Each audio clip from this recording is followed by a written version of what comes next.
Hello guys, bersama saya lagi dalam Orang Dapat Channel. Ini dalam segmen Suara Orang Kampung yang berkaitan dengan laporan polis yang dibuat ya terhadap Presiden lebay yang membuat hasutan, membuat kebencian menggunakan sentimen bangsa dan agama sahabat-sahabat semua. Dan ini adalah satu isu yang serius. Jadi hari ini pihak polis di Raja Malaysia membuat kenyataan bahawa laporan terhadap Hadi itu polis akan memanggil pihak-pihak yang terlibat untuk disiasat atau diambil keterangan sahabat-sahabat semua. Jadi agak mengejutkan. Dan satu lagi adalah yang mana pemimpin DAP ya, Anthony Locke menempelak ya Abakau sama juga kerana membuat hasutan, membuat menyemai kebencian dan sebagainya. Jadi sahabat-sahabat semua, sebelum saya teruskan, jangan lupa untuk terus support Orang Dapat Channel dengan cara tekan butang subscribe, like dan share sembari kita ikuti berita gempak hari ini. Ini dia sahabat semua, laporan terhadap Hadi, polis akan panggil pihak terlibat. Ini dia kenyataan daripada Ketua Polis Negara. Terbaik ya, sepatutnya perkara ini harus diambil tindakan serius dengan fitnah, dengan hasutan yang dilakukan oleh Presiden lebay ini. Susulan banyak laporan yang dibuat terhadap Presiden PAS Abdul Hadi mengenai beberapa isu, Ketua Polis Negara ya berkata polis akan memanggil sesiapa yang terlibat untuk membantu siasatan. Katanya lagi, mereka yang terlibat akan dipanggil ya, itu SOP, Prosedur Operasi Standard kita dalam menyiasat kes. Katanya kepada pemberita selepas menghadiri sesi minum petang bersama media di Ibu Pejabat Polis Bukit Aman di Kuala Lumpur hari ini. Ini berlaku selepas beberapa laporan dibuat oleh ahli politik daripada Parti Komponen Pakatan Harapan mengenai isu berkaitan dakwaan Hadi terhadap bukan Melayu dan bukan Islam yang mendakwa ia adalah satu provokatif dan boleh menggugat kerajaan.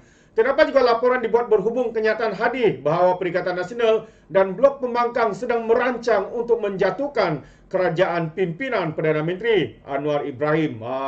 Memang sudahlah kemaruk kuasa. Sekarang ini mainkan sentimen agama, bangsa. Ya, apa sudah terjadi kepada ulama-ulama ini? Adakah mereka layak dipanggil ulama ataupun jadi ular mak, sahabat-sahabat semua? Anda boleh berikan komen Anda. Memang tidak habis-habis dengan fitnah, dengan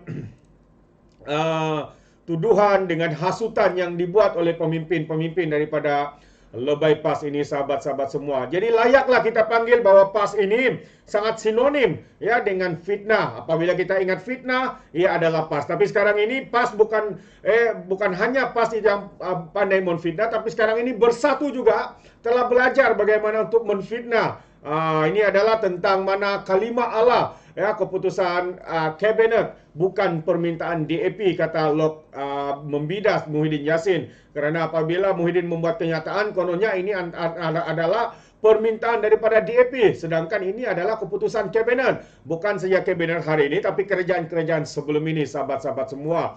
Jadi mari kita ikuti apakah yang dinyatakan oleh Anthony Locke. Katanya penyelesaian isu penggunaan kalimah Allah di Sarawak di luar proses mahkamah merupakan keputusan kabinet dan bukan atas permintaan DAP seperti dakwaan pengurusi Perikatan Nasional Muhyiddin Yassin. Setiausaha Agung DAP Anthony Locke dipetik Asrawani berkata tindakan Muhyiddin mengaitkan DAP dengan isu itu adalah tidak adil. Sesiapa yang dia Muhyiddin maksudkan ya, pada ketika itu saya juga ada dalam kabinet dan saya tidak pernah bangkitkan isu itu, katanya. Malah keputusan untuk cuba selesaikan isu itu di luar mahkamah sebenarnya keputusan kabinet dan mungkin dia tak hadir ketika mesyuarat kabinet yang membuat keputusan itu, katanya di Seremban hari ini. Jadi sahabat semua, ini yang saya sedar.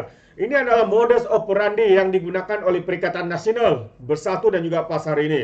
Segala masalah, segala isu, segala skandal, mereka akan cuba kaitkan, ya, mereka akan cuba kaitkan DAP. Maksudnya, mereka akan gunakan DAP ini sebagai dikambing hitamkan dalam pelbagai skandal. Contoh yang paling ketara adalah berkaitan dengan skandal dirinya sendiri. Apabila membatalkan pengecualian cukai kepada Al-Bukhari. Juga dia mengaitkan DAP. Sekarang ini kalimah Allah juga kaitkan DAP. Apalagi yang mereka turut kaitkan DAP. Macam-macam lagi sahabat-sahabat semua. Pesuruhjaya PAS Perak turut menguatkan mengaitkan DAP, pemimpin DAP Hanayo kononnya gagal dalam masa sukansi di Kamboja pada yang berakhir ya, sudah pun berakhir ya. Ini antara modus operandi mereka sahabat-sahabat semua.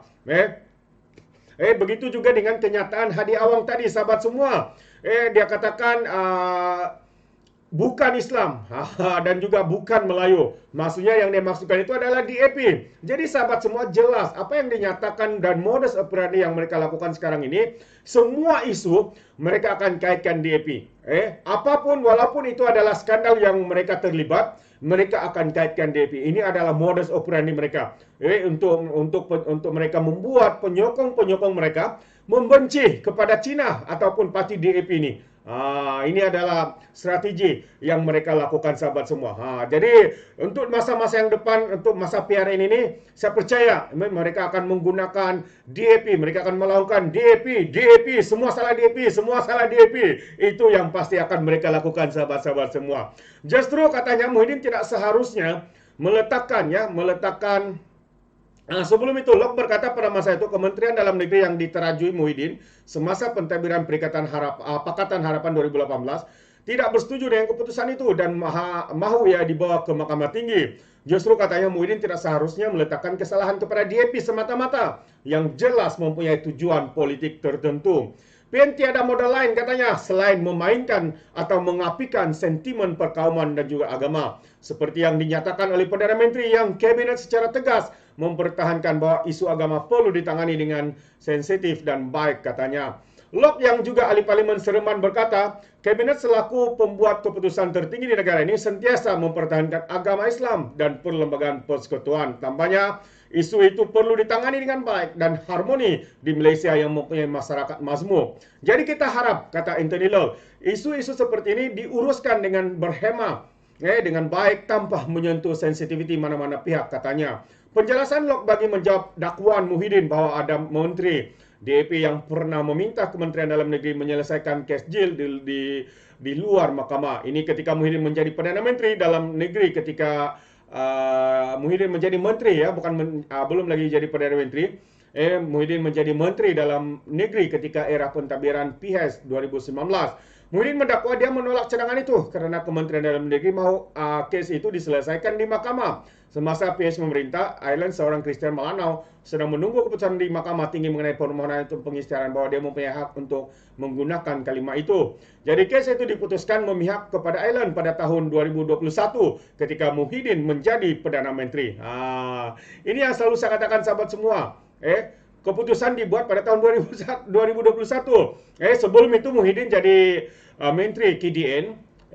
Dan pada tahun 2021 dia menjadi Perdana Menteri selepas menebuk kerajaan Pakatan Harapan dan dia pula diangkat menjadi Perdana Menteri hasil daripada pengkhianatan. Jadi keputusan itu sebenarnya ketika Muhyiddin menjadi Perdana Menteri. Kenapa hari ini mereka begitu kecoh dengan isu ini? Itu soalannya.